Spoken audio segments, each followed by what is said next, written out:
യേശുക്രിസ്തുവിൻ്റെ നിസ്തുല്യ നാമത്തിൽ G2R പ്ലാറ്റ്ഫോമിൽ ദൈവവചനം ക്ഷമയോടും ശ്രദ്ധയോടും താല്പര്യത്തോടും കൂടെ കേട്ടുകൊണ്ടിരിക്കുന്ന വിശുദ്ധന്മാരായ എല്ലാവർക്കും വന്ദനം. ദൈവം നിങ്ങളെ എല്ലാവരെയും അനുഗ്രഹിക്കട്ടെ. ദീർഘനാളുകളായി പത്രോസ് അപ്പസ്തലൻ എഴുതിയ ഒന്നാമത്തെ ലേഖനം 2-ാമത്തെ അധ്യായം 9-10 വാക്യങ്ങളെ അടിസ്ഥാനപ്പെടുത്തി വിചിന്തനം ചെയ്തുകൊണ്ടിരിക്കുന്ന ഒരു വിഷയമാണ് പഴയ നിയമ ലേവ്യ പൗരോഹിത്യവും പുതിയ നിയമ രാജകീയ പൗരോഹിത്യവും. അതിൽ പഴയ നിയമത്തിൽ മഹാപുരോഹിതന്മാരായി വന്നവർ അനവധി ആളുകൾ. പുതിയ നിയമത്തിൽ ആകട്ടെ ഏക മഹാപുരോഹിതൻ മൽക്കീസദേക്കിൻ്റെ ക്രമപ്രകാരം ആദിയും അന്തവും ഇല്ലാത്തവൻ. പഴയ നിയമത്തിൽ മരണം മൂലം മാറ്റപ്പെട്ടുപോയ മഹാപുരോഹിതന്മാർ എണ്ണമറ്റവർ. പുതിയ നിയമത്തിൽ മരണത്തെ തോൽപ്പിച്ച് ജയശ്രീലാളിതനെ ഉയർത്തെഴുന്നേറ്റ് സ്വർഗത്തിൽ കരയേറിപ്പോയി പിതാവിൻ്റെ വലതുഭാഗത്ത് തിമോഥെയോസിന് 1-ാം ലേഖനം 2-ാം അധ്യായത്തിൻ്റെ 5-ാമത്തെ വാക്യത്തിൽ കാണുന്നത് പോലെ ഏകമധ്യസ്ഥനായി എന്നേക്കും നിലനിൽക്കുന്ന ഏക മഹാപുരോഹിതൻ. പഴയ നിയമത്തിൽ 13 ഗോത്രങ്ങൾ, ജോസഫിൻ്റെ 2 മക്കളെ ചേർത്താണ് പറയുന്നത്. അതിൽ ഒരു ഗോത്രം ലേവി ഗോത്രം മാത്രം പൗരോഹിത്യ ശുശ്രൂഷ, വേറെ ആർക്കും പൗരോഹിത്യ ശുശ്രൂഷ എടുക്കുവാനോ യാഗം അർപ്പിപ്പാനോ ദൈവം അനുവദിച്ചില്ല. എന്നാൽ പുതിയ നിയമത്തിലാകട്ടെ യേശുക്രിസ്തു എന്ന ഏക മഹാപുരോഹിതനിൽ വിശ്വസിക്കുന്ന എല്ലാവരും രാജകീയ പുരോഹിത വർഗത്തിൻ്റെ ഉടമസ്ഥരും അവകാശികളും ആയി തീർന്നിരിക്കുന്നു. അപ്പോൾ പഴയ നിയമ പുതിയ നിയമ പൗരോഹിത്യത്തെക്കുറിച്ച് താരതമ്യം ചെയ്യുമ്പോൾ പഴയ നിയമത്തിലെ പല വിഷയങ്ങളും എന്തിനാണ് നമ്മൾ പുതിയ നിയമത്തിൽ ചിന്തിക്കുന്നത് എന്ന് ചോദിക്കുന്ന വ്യക്തികൾ ഉണ്ട്. നിങ്ങൾ ഒരു കാര്യം ഗ്രഹിക്കണം. നമ്മൾ പണം കൊടുത്ത് ഒരു വസ്തു വിലയ്ക്ക് വാങ്ങിയാൽ ആ വാങ്ങുന്ന വസ്തുവിൻ്റെ ഇപ്പോഴത്തെ പ്രമാണത്തെക്കാൾ ഉപരി അതിൻ്റെ പൂർവ്വകാല പ്രമാണങ്ങൾ, മദർ ഡോക്യുമെൻ്റ്, അതിലെഴുതിയിരിക്കുന്ന വ്യവസ്ഥകൾ അനുസരിച്ച് മാത്രമേ തുടർന്നും ആരെല്ലാം കൈമാറിയാലും വാങ്ങിയാലും അതിൽ അവകാശം സ്ഥാപിപ്പാൻ കഴിയുള്ളൂ. എങ്കിൽ പുതിയ നിയമത്തിൽ നമ്മൾ സസന്തോഷം കൈക്കൊണ്ടിരിക്കുന്ന ഈ രാജകീയ പൗരോഹിത്യത്തിൻ്റെ പിൻപിൽ നടന്ന സകല സംഭവങ്ങളും ഏത് വിധത്തിൽ കൃത്യനിഷ്ഠതയോടുകൂടെ ചിലവഴിച്ചു, ആചരിച്ചു, അതിൽ നിന്നൊട്ടും വിഭിന്നം അല്ലാത്ത വിധത്തിൽ അല്പം കൂടെ ശ്രേഷ്ഠമായ തരത്തിൽ തന്നെ പുതിയ നിയമ പൗരോഹിത്യം തുടർന്നു പോകണം എന്ന് മനസ്സിലാക്കണം. എങ്കിൽ പഴയ നിയമത്തിലെ ചില കാര്യങ്ങൾ കൂടെ ഗ്രഹിച്ചാൽ മാത്രമേ അത് സാധിക്കുകയുള്ളൂ.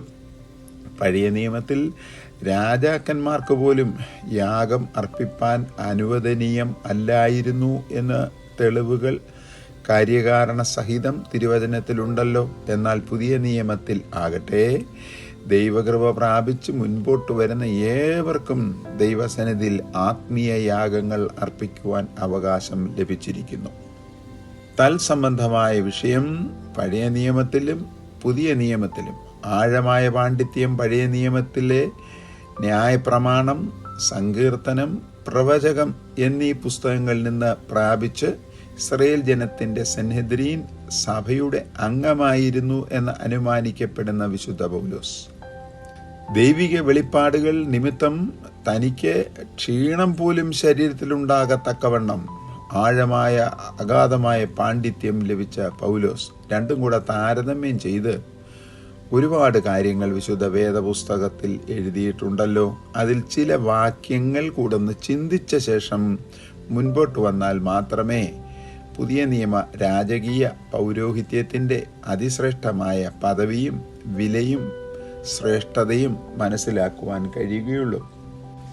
ചില വാക്യങ്ങൾ പൗലോസും മറ്റ് പ്രവാചകന്മാരും അപ്പസ്തലന്മാരും എഴുതിയിരിക്കുന്നത് സമക്ഷം വായിക്കട്ടെ. കൊലോസ്യർക്ക് എഴുതിയ ലേഖനം 2-ാം അധ്യായം 14-ാമത്തെ വാക്യം. അതുകൊണ്ട് മുകളിൽ പല കാര്യങ്ങൾ പറഞ്ഞ ശേഷം ഒരു കൺക്ലൂഷനിലേക്ക് വന്ന വിശുദ്ധ പൗലോസ് എഴുതുകയാണ്, ഭക്ഷണപാനങ്ങൾ സംബന്ധിച്ചോ പെരുന്നാൾ, വാവ്, ശബ്ബത്ത് എന്നീ കാര്യത്തിലോ ആരും നിങ്ങളെ വിധിക്കരുത്. ഇവ വരുവാന് ഇരുന്നവയുടെ നിഴലത്രേ. അപ്പോൾ നിഴൽ എങ്ങനെയുണ്ട്? അതിൽ നിന്നൊട്ടും കുറഞ്ഞതല്ലല്ലോ പൊരുൾ. കൊലോസ്യർക്ക് എഴുതിയ ലേഖനത്തിൽ വിശുദ്ധ പൗലോസ് പറയുകയാണ്. തീരുന്നില്ല. റോമർക്ക് എഴുതിയ ലേഖനം 5-ാം അധ്യായം 14-ാമത്തെ വാക്യവും 15-ാം അധ്യായം 4-ാമത്തെ വാക്യവും വായിക്കുമ്പോൾ മുൻ എഴുതിയിരിക്കുന്നതൊക്കെയും അഥവാ ഉൽപ്പത്തി പുസ്തകം 1-ാം അധ്യായം മുതൽ മലാക്കി പ്രവചനം 4-ാം അധ്യായം വരെ എഴുതിയിരിക്കുന്നതൊക്കെയും നമുക്ക് ബുദ്ധിയുപദേശത്തിനായി എഴുതിയിരിക്കുന്നു. അപ്പം പഴയ നിയമം പഠിക്കുന്നതിൻ്റെ ശ്രേഷ്ഠത നിങ്ങൾ മനസ്സിലാക്കണം. ഗലാത്യർക്ക് എഴുതിയ 4:23 വിശുദ്ധ പൗലോസ് ചില വ്യക്തികളെ എടുത്ത് നമ്മളുടെ മുൻപാകെ നിർത്തിയ ശേഷം പറയുകയാണ്, ആ വ്യക്തികൾ നിഴൽ ആകുന്നു, നമ്മൾ അതിൻ്റെ പൊരുൾ ആകുന്നു. ആ നിഴലാകുന്ന വ്യക്തികളിൽ ദൈവം ഇത്രയും കർക്കശമായ നിയമങ്ങൾ കൊടുത്തിട്ടാണ് അവരെ മാതൃകാ വ്യക്തികളും നിഴലുമാക്കിയിരിക്കുന്നതെങ്കിൽ പൊരുളാകുന്ന പുതിയ നിയമസഭ വിശ്വാസ വിശുദ്ധന്മാരും എത്രയോ ശ്രേഷ്ഠമായ പദവിയിൽ നിൽക്കുന്നു. അത് കൃത്യമായി ആചാര അനുഷ്ഠാനങ്ങൾ തിരുവചനത്തിലുള്ളത് നിവർത്തിച്ചേ മതിയാകൂ എന്ന് മറന്നുപോകരുത്. കൊരിന്ത്യർക്ക് എഴുതപ്പെട്ട 1-ാമത്തെ ലേഖനം 10-ാം അധ്യായത്തെ 11-ാമത്തെ വാക്യവും സ്തോത്രം. അതുപോലെ തന്നെ 11-ാമത്തെ വാക്യത്തിൽ പറയുകയാണ്, 1-ാമത്തെ വാക്യം മുതൽ ഇവ ദൃഷ്ടാന്തമായി ഭവിച്ചു. ഏത്? അവരുടെ ചോരത്തളിപ്പിനാലുള്ള വിടുതൽ, അവരുടെ 3 ദിവസത്തെ ചെങ്കടൽ വരെയുള്ള യാത്ര, പിന്നീട് 3 ദിവസം ചെങ്കടലിൻ്റെ നടുവിൽ കൂടെയുള്ള യാത്ര, മരുഭൂമിയിൽ വന്ന 40 വർഷത്തെ യാത്ര, അവർക്ക് മന്ന കൊടുത്തത്, പാറയിൽ നിന്ന് വെള്ളം കൊടുത്തത്, അവർക്ക് മാംസം കൊടുത്തത്, മുകളിൽ വിരിക്കപ്പെട്ട മേഘങ്ങൾ, എല്ലാം ദൈവത്തിന് സ്തോത്രം പുതിയ നിയമത്തിൽ മാർഗനിർദ്ദേശമായി ദൃഷ്ടാന്തമായി നൽകിയിരിക്കുന്നു. എബ്രായർക്ക് എഴുതിയ ലേഖനം 8:5 9:9 അവരുടെ ആരാധന സ്ഥലം പോലും ഒരു നിഴൽ മാത്രമായിരുന്നു. ആ കൂടാരം ഈ കാലത്തേക്ക് ഒരു സാദൃശ്യമത്രേ. 100 മുഴം നീളം, 50 മുഴം വീതി, അതിൻ്റെ ഉള്ളിലെ സമാഗമന കൂടാരത്തിനുള്ളിലെ ഉപകരണങ്ങൾ എല്ലാം പുതിയ നിയമത്തിൽ വിശ്വാസികൾക്ക് ദൈവം നൽകിയിരിക്കുന്ന പൊരുൾ ആണ്. അവിടെ നിഴലുകൾ നിവർത്തിക്കപ്പെട്ടു എന്നെഴുതിയിരിക്കുന്നു. 10-ാം അധ്യായം 1-ാമത്തെ വാക്യത്തിൽ എന്തിനധികം അവർക്ക് കൊടുത്ത ന്യായപ്രമാണം പോലും എന്ന് പറഞ്ഞാൽ പുറപ്പാട് പുസ്തകം 19-ാം അധ്യായത്തിൻ്റെ 1-ാമത്തെ വാക്യം മുതൽ ആവർത്തന പുസ്തകം 34-ാം അധ്യായം വരെ കൊടുക്കപ്പെട്ടിരിക്കുന്ന ന്യായപ്രമാണം പോലും ഒരു നിഴൽ ആയിരുന്നു. പുതിയ പ്രമാണം, ഞാൻ നിങ്ങൾക്കൊരു പുതിയ പ്രമാണം തരുന്നു, നിങ്ങൾ തമ്മിൽ തമ്മിൽ സ്നേഹിപ്പീൻ. ആ വിഷയത്തെ പുരസ്കരിച്ച് സംക്ഷിപ്തമായി ചില കാര്യങ്ങൾ പഴയ ചില ക്ലിപ്പുകളിൽ പഠിച്ചിട്ടുള്ളത് കൊണ്ട് ആ ഭാഗത്തേക്ക് പോകുന്നില്ല. പത്രോസ് എഴുതിയ 2-ാമത്തെ ലേഖനം 2-ാം അധ്യായം 6-ാമത്തെ വാക്യത്തിൽ അവരുടെ നടുവിൽ നോഹയുടെ കാലം തൊട്ട് ദൈവം നടപ്പാക്കിയ ശിക്ഷകൾ പോലും നിഴലായി നൽകിയിരിക്കുന്നു. എങ്കിൽ ദൈവം പ്രമാണം കൊടുക്കുന്നവൻ മാത്രമല്ല, പ്രമാണം കൊടുത്തിരിക്കുന്നത് നിഷ്കർഷിക്കത്തവരെ ശിക്ഷിക്കുകയും ചെയ്യുന്ന ദൈവം ആകുന്നു. തുടർന്ന് ദൈവവചനം ശ്രദ്ധിക്കാം. വിശുദ്ധ പൗലോസ് എഴുതിയിരിക്കുന്ന ഒരു വേദഭാഗം ശ്രദ്ധിക്കുക. എന്നാൽ മുന്നെഴുതിയിരിക്കുന്നതൊക്കെയും വള്ളി പുള്ളി മാറ്റമില്ലാതെ, വാക്യങ്ങൾ, അധ്യായങ്ങൾ, പുസ്തകങ്ങൾ മാറ്റമില്ലാതെ നമ്മുടെ ഉപദേശത്തിനായിട്ട് നമുക്ക് തിരുവെഴുത്തുകളാൽ ഉളവാക്കുന്ന സ്ഥിരതയാലും ആശ്വാസത്താലും പ്രത്യാശ ഉണ്ടാക്കേണ്ടതിന് തന്നെ എഴുതിയിരിക്കുന്നു. പൗലോസ് പറയുന്നു, ആ പ്രത്യാശ നിമിത്തമത്രേ ഞാൻ ഈ കഷ്ടതകൾ മുഴുവൻ അനുഭവിക്കുന്നത്. റോമർക്ക് എഴുതിയ ലേഖനം 15-ാം അധ്യായം 4-ാമത്തെ വാക്യം ഒന്ന് ശ്രദ്ധിക്കുക. വിഷയം അങ്ങനെയെങ്കിൽ ഇസ്രായേൽ ജനത്തെയും ദൈവസഭയെയും തമ്മിലുള്ള ഒരു ഹ്രസ്വതാരതമ്യ പഠനം ഇവിടെ അത്യാവശ്യം ആയിരിക്കുന്നില്ലേ? ഒന്നാമത്, ഇസ്രായേൽ ജനത്തെ യഹോവയായ ദൈവം അടിമ വീടായിരുന്ന മിസ്രയീമിൽ നിന്നും ഫറവോന്റെ അധീനതയിൽ നിന്നും വീണ്ടെടുത്തു. യിരെമ്യാവിന്റെ പ്രവചനം 11:4, 34, 13, യെഹെസ്കേൽ പ്രവചനം 20:5. ദൈവസഭയെ താരതമ്യമാണ് ക്രിസ്തുയേശു തൻ്റെ വിലയേറിയ രക്തം ചിന്തി തനിക്കായി വിലയ്ക്ക് വാങ്ങി. ഗലാത്യർക്ക് എഴുതിയ ലേഖനം 3:12 മുതൽ 14, 4:5.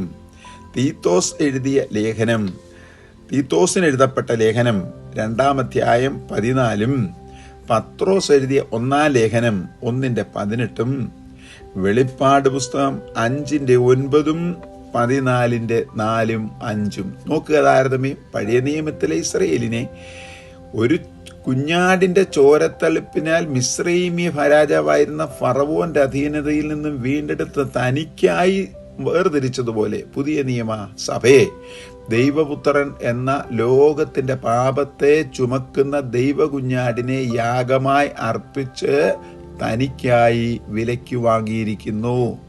നിഴലും പൊരുളും. രണ്ടാമത്, ഇസ്രയേൽ ജനം 4 തലമുറകളായി അടിമജീവിതം ചെയ്തു വന്ന മിസ്രൈമിൽ നിന്നും അവരുടെ പിതാക്കന്മാർക്ക് വാഗ്ദത്തം ചെയ്ത വാഗ്ദത്ത ദേശത്തേക്കുള്ള പാലും തേനും ഒഴുകുന്ന മനോഹര ദേശത്തേക്കുള്ള അക്ഷരീകമായ യാത്രയിൽ രണ്ടിനും ഇടയിലുള്ള ഇടവാസം യാത്ര ചെയ്ത താൽക്കാലിക സ്ഥലമായിരുന്നു മരുഭൂമിയിലെ ജീവിതവും ആരാധനയും എന്ന് ദൈവവചനം പഠിപ്പിക്കുന്നല്ലോ. പുറപ്പാട് പുസ്തകം 3-ാം അധ്യായം 18, 5:1, 7:16 മുതൽ 8-ാം അധ്യായം 27, 28 വാക്യങ്ങൾ. നാമും ഒരാത്മീയ മരുഭൂമി യാത്രയിലാണ്. എവിടെ നിന്ന്? അക്ഷരീകമായ ഈ ലോകത്തിലെ അടിമത്വ ജീവിതത്തിൽ നിന്ന്, മരണത്തിന്റെ അടിമത്വ ജീവിതത്തിൽ നിന്ന് നിത്യമായ വാഗ്ദത്ത ദേശം സ്വർഗത്തിലേക്കുള്ള യാത്രയുടെ ഇടക്കാല ജീവിതമാണ് ഈ ഭൂമിയിൽ എന്നുള്ളത് മറന്നു പോകരുത്. മൂന്നാമത്, ഇസ്രയേൽ മക്കളുടെ മരുഭൂമിവാസാരംഭത്തിൽ യഹോവയുടെ അരുളപ്പാടനുസരിച്ച് പണിതീർത്ത സമാഗമന കൂടാരത്തിൽ പുറപ്പാട് പുസ്തകം 25:8 ഞാൻ അവരുടെ നടുവിൽ വസിക്കേണ്ടതിന് അവർ എനിക്കൊരു വിശുദ്ധ മന്ദിരം ഉണ്ടാക്കണം. യഹോവയാം ദൈവത്തിന്റെ തേജസ് അവിടെ ഇറങ്ങി. പുറപ്പാട് പുസ്തകം 40-ാം അധ്യായം 34, 35 വാക്യങ്ങൾ. ദൈവപുത്രനായ യേശുക്രിസ്തുവിന്റെ കൽപ്പന അനുസരിച്ച് അപ്പോസ്തല പ്രവൃത്തികൾ 1:8. സ്വർഗാരോഹണത്തിന് സാക്ഷികളായ ശേഷം യെരുശലേമിലേക്ക് മടങ്ങി വന്ന ശിഷ്യന്മാർ പാർത്തിരുന്ന മാളിക മുറിയിൽ ഒരുമനപ്പെട്ട് പ്രാർത്ഥിച്ചു കൊണ്ടിരുന്നപ്പോൾ പരിശുദ്ധാത്മാവ് കൊടിയ കാറ്റടിക്കുന്നത് പോലെ അവരുടെ നടുവിൽ ഇറങ്ങി വന്നു. അപ്പോസ്തല പ്രവൃത്തി 1:12 മുതൽ 2-ാം അധ്യായം 1 മുതൽ 3 വരെയുള്ള വാക്യങ്ങൾ. 500 പേർക്ക് ഒന്നിച്ച് സ്വർഗാരോഹണ സമയത്ത് ദൈവപുത്രൻ തേജസ്കരിക്കപ്പെട്ട ശരീരത്തോടുകൂടെ പ്രത്യക്ഷനായി എന്ന് കൊരിന്ത്യർക്കെഴുതിയ 1-ാം ലേഖനം 15-ാം അധ്യായത്തിന്റെ 3, 4, 5 വാക്യങ്ങളിൽ പൗലോസ് എഴുതിയിട്ടുണ്ട്. ആ 500 പേർ മടങ്ങി വന്നവരിൽ 10 ദിവസം കൊണ്ട് 380 പേർ വാങ്ങിപ്പോയി. അവരവിടെ നിന്ന് ഇറങ്ങിപ്പോയി. 120 പേർ മാത്രം അവിടെ വെളിപ്പെട്ടു. എങ്കിൽ ഇറങ്ങിത്തിരിച്ച യുദ്ധതൽപരരായ 6,35,550 പേരിൽ വാഗ്ദത്ത പ്രകാരം സ്വദേശമാകുന്ന വാഗ്ദത്ത ദേശത്തെത്തിയത് കേവലം 2 പേർ മാത്രം ആയിരുന്നു. ഇതും ഒരു നിഴലും പൊരുളും. നാലാമത്, മിസ്രൈമിൽ നിന്നും ഇറങ്ങിത്തിരിച്ച് എണ്ണം എടുക്കപ്പെട്ട 6,35,550 പേരിൽ സംഖ്യാപുസ്തകം 1-ാം അധ്യായം 46-ാമത്തെ വാക്യം. വാഗ്ദത്ത ദേശത്ത് എത്തിച്ചേർന്നവർ കേവലം 2 പേർ മാത്രം ആയിരുന്നു എന്ന സംഖ്യാപുസ്തകം 14-ാം അധ്യായം 29, 30 വാക്യങ്ങളിൽ കാണുന്നുണ്ടല്ലോ. തിരുവചനത്തിലേക്ക് വരാം. പൊരുളിൽ വിളിക്കപ്പെട്ടവർ അനേകർ, തിരഞ്ഞെടുക്കപ്പെട്ടവർ ചുരുക്കം എന്ന വചനം പോലെ ഇന്ന് നാം കാണുന്ന ആത്മീയ ഗോളത്തിലെ എത്ര പേർ? മത്തായി സുവിശേഷം 20:16, 22:14 കർത്താവിന്റെ വരവിങ്കൽ മധ്യാകാശത്തിലേക്ക് എടുക്കപ്പെടും എന്നുള്ളത് ആർക്കും ചിന്തിപ്പാൻ കഴിയുന്നതല്ല. ഇത്തരുണത്തിൽ അവിശ്വാസത്താൽ ഒടിഞ്ഞുപോയ ഇസ്രയേൽ ജനങ്ങളെ കൂടെ ഒന്ന് ചിന്തിക്കുക. റോമർക്കെഴുതിയ ലേഖനം 11-ാം അധ്യായം 18 മുതൽ 22 വരെ യഹോവയാം ദൈവത്തിൻ്റെ കാന്തയായിരുന്ന ഇസ്രയേൽ ജനത്തിന് പകരം യിരെമ്യാ പ്രവചനം 3-ാം അധ്യായം 8 മുതൽ 12 വരെയുള്ള വാക്യങ്ങൾ ലോകത്തിലുള്ള സകല ജാതികളിൽ നിന്നും തൻ്റെ പുത്രനായ യേശു ക്രിസ്തുവിനായി നിർമ്മല കന്യകയായി അവിടെ കൊടുത്തിരിക്കുന്ന ഗ്രീക്ക് പദം പാർത്തേനോസ് എന്നാണ്. ദൈവത്തിന് സ്തോത്രം. മനസ്സുകൊണ്ടോ വിചാരം കൊണ്ടോ വികാരം കൊണ്ടോ ആശ കൊണ്ടോ ആഗ്രഹം കൊണ്ടോ ഒരു പുരുഷനെ ആഗ്രഹിക്കാത്ത നിർമ്മലതയുള്ള കന്യക എന്നാണ് പാർത്തീനിയ എന്ന പദത്തിൻ്റെയൊക്കെ അർത്ഥം. പുതിയ നിയമ രാജകീയ പുരോഹിതവർഗമാകുന്ന നാം ഒരു കാലത്തും ഈ വിശുദ്ധ വചനം മറന്നു പോകരുത്. അത് ഒരു ബുദ്ധിയുപദേശമായി നൽകിയിരിക്കുന്ന ചരിത്ര സംഗ്രഹമത്രേ വിശുദ്ധ പൗലോസ് കൊരിന്ത്യർക്കും റോമർക്കും എഴുതിയിരിക്കുന്നത്. അതുകൂടെ ഒന്ന് ശ്രദ്ധിക്കുക. എന്നാൽ മുന്നെഴുതിയിരിക്കുന്നതൊക്കെയും നാം മുന്നമേ കേട്ടതാണ്. നമ്മുടെ ഉപദേശത്തിനായിട്ട് നമുക്ക് തിരുവെഴുത്തുകളാൽ ഉളവാകുന്ന സ്ഥിരതയാലും ആശ്വാസത്താലും പ്രത്യാശ ഉളവാക്കുന്നതിന് തന്നെ എഴുതിയിരിക്കുന്നു. റോമർക്ക് എഴുതിയ ലേഖനം 15:4. അപ്രകാരം എഴുതിയിരിക്കുന്ന അതിപ്രധാനമായ ഒരു ചരിത്ര സത്യം കൂടെ ശ്രദ്ധിക്കുക. സഹോദരന്മാരെ, നമ്മുടെ പിതാക്കന്മാരെല്ലാവരും പെസഹ കുഞ്ഞാടിൻ്റെ പവിത്രമായ രക്തത്താൽ വീണ്ടെടുക്കപ്പെട്ടവരായിരുന്നു. അവരെല്ലാവരും മേഘത്തിൻ കീഴിലായിരുന്നു. അവരെല്ലാവരും സമുദ്രത്തൂടെ കടന്ന് സമുദ്രത്തിലും മേഘത്തിലും സ്നാനമേറ്റു മോശയോട് ചേർന്നു. എല്ലാവരും ഒരേ ആത്മീയാഹാരം തിന്നു. എല്ലാവരും ഒരേ ആത്മീയ പാനീയം കുടിച്ചു. എല്ലാവരും ഒരേ ആത്മീയ പാറയെ അനുഗമിച്ചു. എങ്കിലും അവരിൽ മിക്ക പേരിലും ദൈവം പ്രസാദിച്ചില്ല. അവരെ മരുഭൂമിയിൽ തള്ളിയിട്ട് കളഞ്ഞു. ഇത് നാം അറിയാതിരിക്കരുത്. കൊരിന്ത്യരുടെ 1-ാം ലേഖനം 10-ാം അധ്യായം 1 മുതൽ 5 വരെയുള്ള വാക്യങ്ങൾ. ഇത് നമുക്ക്, അതായത് രാജകീയ പുരോഹിതവർഗമാകുന്ന ദൈവസഭയ്ക്ക് ദൃഷ്ടാന്തം അഥവാ എക്സാമ്പിൾ സംഭവിച്ചു എന്നുകൂടെ ഓർത്തിരുന്നാൽ നല്ലത്. അവരിൽ മിക്ക പേരിലും മെനി ഓഫ് ദം, അർത്ഥാൽ ഭൂരിഭാഗം ആളുകളിലും, അതായത് മോശെ, അഹരോൻ, മിറിയം ആദിയായ വ്യക്തികളിൽ പോലും പ്രസാദിക്കാതെ വാഗ്ദത്തദേശത്തെത്തുവാൻ സാധിക്കാതെ മരുഭൂമിയിൽ തള്ളിയിട്ട് കളഞ്ഞു. അവരെ മരുഭൂമിയിൽ തള്ളിയിട്ട് കളഞ്ഞതിൻ്റെ കാരണങ്ങൾ കൂടെ ഒന്ന് ശ്രദ്ധിക്കണം. ഞാൻ ഇസ്രായേൽ ജനങ്ങൾ ചെങ്കടൽ കടന്ന് മരുഭൂമിയിൽ വന്ന സ്ഥലം സന്ദർശിച്ചിട്ടുണ്ട് അക്ഷരീയമായി. അവിടെ കിടക്കുന്ന പർവ്വതങ്ങളുടെ അരികിൽ 100 കണക്കിന് കുഴികൾ കിടപ്പുണ്ട്. ഇപ്പോഴും കുഴികൾ, മൺകുഴികൾ കിടപ്പുണ്ട്. കൊണ്ടുപോയ വ്യക്തിയോട് ചോദിച്ചപ്പോൾ പറഞ്ഞു, ഇതാണ് ഓരോ ഇസ്രായേൽ ജനങ്ങൾ ഇവിടെ മരിച്ചുപോയവരെ കുഴിച്ചിട്ടിരിക്കുന്ന കുഴിമാടങ്ങൾ. ഇത് ബുദ്ധിയുപദേശമാണ് കേട്ടോ. നമ്മളെക്കാൾ ഭക്തന്മാരും ശക്തന്മാരും ആത്മീയ ഗോളത്തിൽ ഇറങ്ങി തിരിച്ച ശേഷം തകർന്നുപോയ ആത്മീയ ഗോളത്തിൽ ദൃഷ്ടാന്തമാണ് ഞെളിയാതെ ഭയപ്പെടുക, വിശുദ്ധിയിൽ നിൽക്കുക. കാലേബും യോശുവയും മാത്രം വിശ്വാസത്തിൽ സ്ഥിരത കൊണ്ട് വാഗ്ദത്ത ദേശത്ത് പ്രവേശിച്ചതുപോലെ നമുക്കും മുൻപോട്ട് പോകാം. ദൈവം നമ്മെ അനുഗ്രഹിക്കട്ടെ. പരിശുദ്ധ പിതാവേ, ഈ ദൈവവചനം കേട്ടുകൊണ്ടിരിക്കുന്ന വിശുദ്ധന്മാരായ എല്ലാവർക്കായി ദൈവത്തിന് സ്തോത്രം. എല്ലാ പേരെയും ദൈവം അനുഗ്രഹിച്ച് ആശീർവദിക്കുമാറാകണമേ. അതിനുവേണ്ടി തിരുസന്നിധിയിൽ സമർപ്പിച്ച് താഴ്മയോടുകൂടെ പ്രാർത്ഥിക്കുന്നു, കേൾക്കുമാറാകണമേ.